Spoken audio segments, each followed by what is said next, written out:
Excellencies, Madam President of the General Assembly, Secretary General, distinguished delegates, friends, I'm honored to address this high-level meeting on peace and security as part of the UN 80th anniversary. 80 years after the founding, we must recommit to the Charter, to our common security, to the belief that nations can choose dialogue over destruction. We begin in Africa, our shared cradle of resilience and hope, where democracy is weakening, where fractures across borders from Sudan to the Sahel to the Great Lakes strain our regional architecture.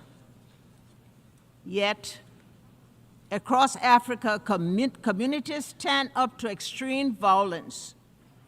Regional bodies mediate transitions, and women's groups negotiate truces when the state is distant and humanity is near. We have learned hard lessons. Prevention costs less than reconstruction. Reconciliation is a process, not an event. Peace agreements require institutions and citizens to be real.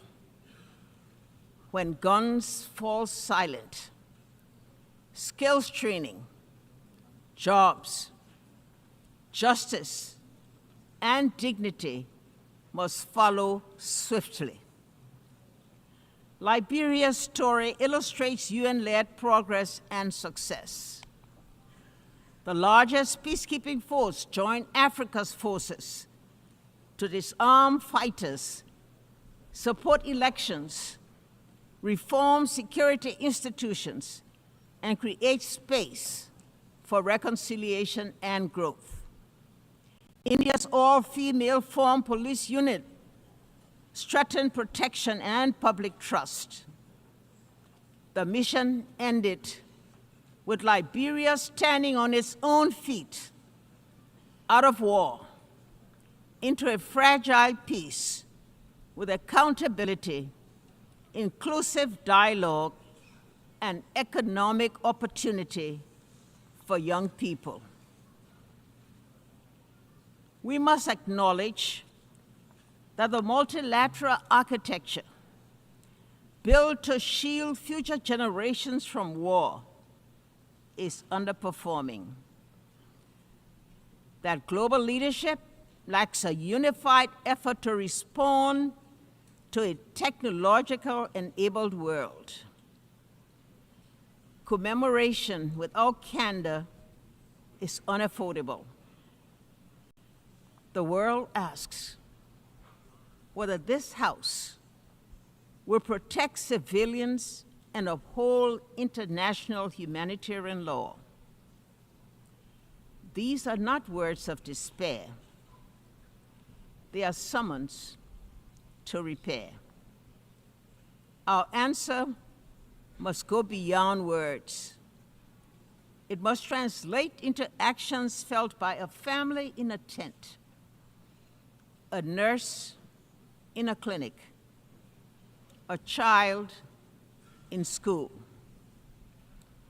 A call for change, a renewed vision of collective security, and a broader approach to the triple planetary crisis and worsening inequality. The call for the new design of a new vision, better together, must ensure immediate protection of civilians, finance for conflict prevention, proposals that pay real people, leaders who are audible and accountable, women at the table, with budgets that guarantee their participation in all peace negotiation delegations, and the de-weaponization of the information space. None of this is beyond our reach. It demands humility to listen, courage to compromise, persistence to implement.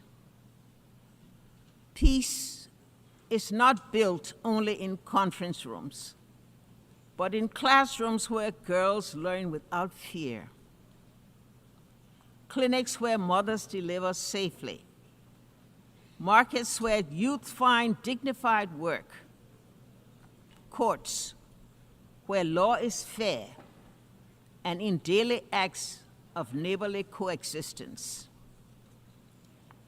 80 years on, the United Nations founding generation would ask if we are still worthy of the hopes inherited.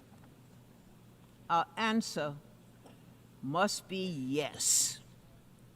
Not because the world is less dangerous, but because our determination is stronger. Better together.